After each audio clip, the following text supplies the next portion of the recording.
Civic ভলেন্টিয়ারদের বিরুদ্ধে সম্প্রতি উঠছে গুচ্ছ গুচ্ছ অভিযোগ। আরজি করের ঘটনায় অভিযুক্ত হিসেবে যাকে গ্রেপ্তার করা হয়েছে সেই সঞ্জয় রায় কিন্তু একজন সিভিক ভলেন্টিয়ার ছিলেন। আর তারপর থেকেই সিভিক ভলেন্টিয়ারদের বিরুদ্ধে নানা গুঞ্জন রুটতে শুরু করেছে। এবার তাদের কার্যপ্রণালী সম্পর্কে আরও কড়া পদক্ষেপ নিতে চলেছে কলকাতা পুলিশ। একই সঙ্গে যে সমস্ত সিভিক ভলেন্টিয়ার নেশাগ্রস্ত অবস্থায় থাকে তাদের চিহ্নিত করার নির্দেশ দিয়েছে লালবাজার। লাগাতার এই অভিযোগের পর সিভিকদের নিয়ে কড়া লালবাজার। এবার থেকে যে সমস্ত সিভিক ভলেন্টিয়াররা নেশা করে ডিউটি করেন অথবা কাজে গাফিলতি আছে তাদের বিরুদ্ধে ব্যবস্থা নেবে লালবাজার। এর আগে আরজি করের ঘটনার পর সিভিক ভলেন্টিয়ার গ্রেপ্তার হতেই কড়া বার্তা পদক্ষেপ গ্রহণ করেছিল লালবাজার। কলকাতা পুলিশের সদর দপ্তর সিভিক ভলেন্টিয়ারদের সম্বন্ধে সমস্ত তথ্য তলব করেছিল।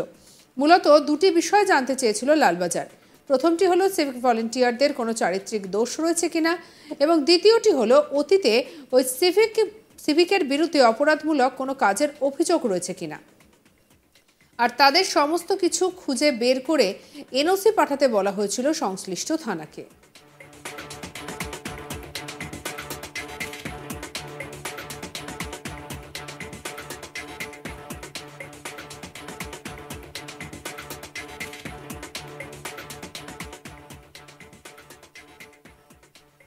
আর এই নিয়ে আমাদের কলিগ রাজেশ সাহার রিপোর্ট দেখাবো।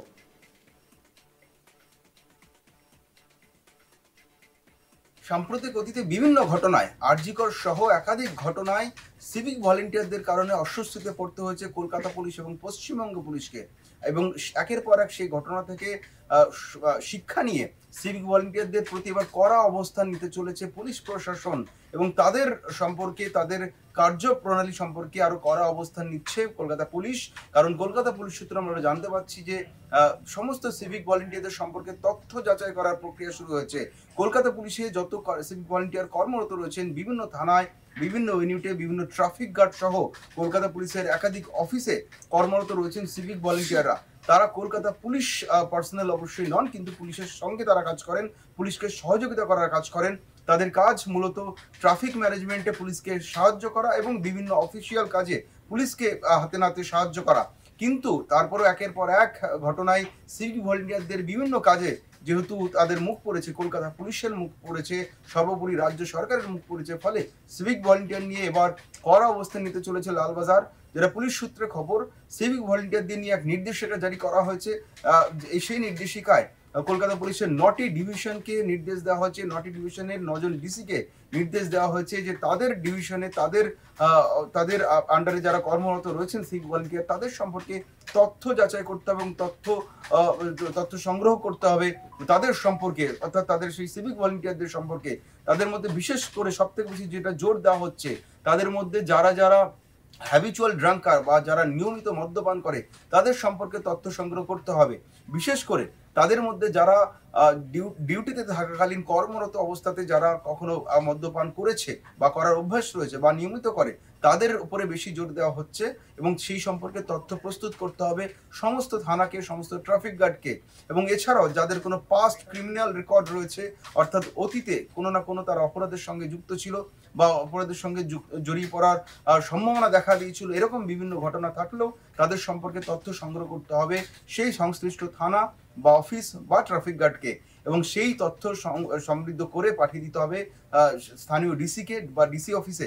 সেই ডিসি অফিস বা এই ধরনের 9 জন ডিসি, 10 জন ডিসি অফিস থেকে সেই তথ্য পাঠিয়ে দেবেন লালবাজারে, এবং ডিসি হোমগার্ড যে অফিস যেটা রয়েছে, ডিসি হোমগার্ড অর্গানাইজেশনের কাছে সেই তথ্য জমা করা হবে এবং তাদের ভিত্তিতে কিন্তু পরবর্তী সিদ্ধান্ত নেবে কলকাতা পুলিশ যে এই ধরনের প্রবৃত্তি যাদের রয়েছে তাদেরকে এই ধরনের থানা বা ট্রাফিক গার্ডের কাজে লাগানো হবে কিনা।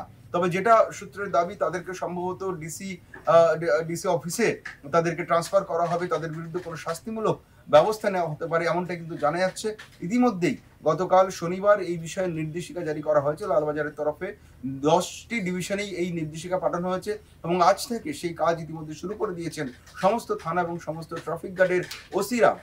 তাদের আন্ডারে যত সিভিক ভলেন্টিয়ার আছে তাদের মধ্যে যারা হ্যাবিচুয়াল ড্রাঙ্কার আছে বা যারা ডিউটিতে কখনো কখনো মদ খেয়ে তারা কর্তব্য পালন করেছে এরকম অভিযোগ উঠেছে, তাদের সম্পর্কে তথ্য কিন্তু পাঠাতে হচ্ছে ডিসি হোমগার্ড অর্গানাইজেশনের কাছে, এবং সেই তথ্যের উপর ভিত্তি করে, সেই রিপোর্টের উপর ভিত্তি করে কিন্তু লালবাজার এই সমস্ত সিভিক ভলেন্টিয়ারদের বিরুদ্ধে পরবর্তী পদক্ষেপ করবে। এবং এই ঘটনা আর এই যে রিপোর্ট যে চাওয়া হয়েছে, সেই রিপোর্ট কিন্তু গত পরশু দিনে যে ঘটনা আমরা দেখেছি, সিথির মোড়ে যে ঘটনা ঘটেছে, সেই ঘটনার পরেই রীতিমতো নড়ে চড়ে বসেছে লালবাজার। তার কারণ আমরা দেখেছি সিথির মোড়ে একজন সিভিক ভলেন্টিয়ার মদ্যপ অবস্থায় মধ্যরাতে 3:30 থেকে 4:30 নাগাদ মধ্যরাতে সে মদ্যপ অবস্থায় বাইক চালিয়ে আসে এবং ধরা পড়ে যায় আন্দোলনকারীদের হাতে, প্রতিবাদীদের হাতে। কারণ সেই দিন রাত্রিবেলা কিন্তু প্রতিবাদ কর্মসূচি নিয়েছিলেন রবীন্দ্র ভারতী ইউনিভার্সিটির ছাত্রছাত্রীরা। ফলে সে সিথির মোড়ে সারা রাত ধরে যখন প্রতিবাদ আন্দোলন চলছিল, বিক্ষোভ প্রতিবাদ চলছিল, সেই সময় যেটা অভিযোগ, ভোর 3:30 নাগাদ ওই সিভিক ভলেন্টিয়ার, যার নাম গঙ্গাসাগর ঘোষ, তিনি নর্থ ডিভিশনে পোস্টেড ছিলেন, তিনি রাত্রিবেলা একটি বাইক নিয়ে মদ্যপ অবস্থায় চলে আসেন ওই প্রতিবাদ স্থলে এবং একটি ডিভাইডারে ধাক্কা মারেন, এবং তারপরে তাকে হাতে নাতে ধরে ফেলেন প্রতিবাদকারীরা, যারা যারা রবীন্দ্র ভারতী বিশ্ববিদ্যালয়ের ছাত্রছাত্রী, তারাই হাতে নাতে ধরে পেলেন ওই মদ্যপ অবস্থায় থাকা সিভিক ভলেন্টিয়ারকে, এবং তাকে ঘেরাও করে রাখা হয় এবং প্রতিবাদ জানানো হয় যে তিনি পুলিশের সঙ্গে যুক্ত থাকার পরেও কি করে তিনি মদ্যপ অবস্থায় বাইক চালাচ্ছেন, তার বিরুদ্ধে কেন কেস হচ্ছে না। পাশাপাশি তিনি যে বাইক চালাচ্ছিলেন, সে বাইকের সামনে এবং পেছনে পুলিশ স্টিকার লাগানো ছিল, যেটা কিন্তু তার অধিকারে নেই, কারণ কোনো সিভিক ভলেন্টিয়ার পুলিশ লেখা বাইক বা গাড়ি কিন্তু নিয়ে ঘুরতে পারে না, এমনটা কলকাতা পুলিশের অবস্থান স্পষ্ট করা হয়েছে। তারপরেও তিনি পুলিশ লেখা বাইক নিয়ে তিনি ঘুরে বেড়াচ্ছেন মদ্যপ অবস্থায়, শুধুমাত্র কি পুলিশ স্টিকারের আড়ালে তিনি কোনোভাবে শেল্টার পাচ্ছেন, এই নিয়ে বিক্ষোভ দেখানো হয়। এবং অভিযোগ ওঠে ওইখানে ওই সিথির মোড়ে যিনি ট্রাফিক সার্জেন্ট কর্মরত অবস্থায় ছিলেন সেদিন রাতে, তার বিরুদ্ধে অভিযোগ তিনি ওই মদ্যপ সিভিক ভলেন্টিয়ারকে বেরিয়ে যেতে সাহায্য করেন এবং তাকেও ঘিরে ধরে বিক্ষোভ দেখানো হয়। সকালবেলা সিথি থানার ওসি আসেন, কাশীপুর থানা ওসি ঘটনাস্থলে আসেন, তাদেরকে বিক্ষোভকারীরা অভিযোগ জানান যে যতক্ষণ না এই দুই অফিসারের বিরুদ্ধে, অর্থাৎ এই সার্জেন্টের বিরুদ্ধে এবং সিভিক ভলেন্টিয়ারের বিরুদ্ধে ব্যবস্থা না নেওয়া হচ্ছে, তাদেরকে গ্রেপ্তার করা হচ্ছে, ততক্ষণ তার অবস্থান চালাবেন।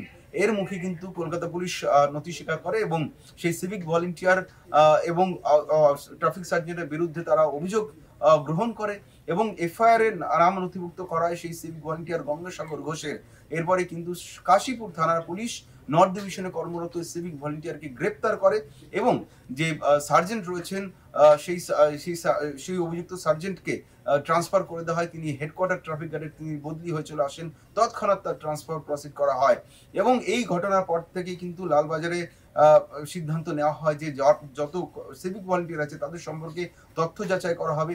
সেই তথ্যের মধ্যে তাদের পাস্ট ক্রিমিনাল রেকর্ড যেমন দেখা হবে, তেমন তাদের মধ্যে কেউ হ্যাবিচুয়াল ড্রাঙ্কার রয়েছে কিনা সেই বিষয়গুলো কিন্তু জোর দিয়ে দেখা হচ্ছে এবং সমস্ত ডিভিশন থেকে পাওয়া তথ্যের উপরেই পরবর্তী সিদ্ধান্ত নেওয়া হবে বলে জানিয়েছে লালবাজার। সঙ্গে রাখুন আজ তাক বাংলাকে সাবস্ক্রাইব করতে ভুলবেন না।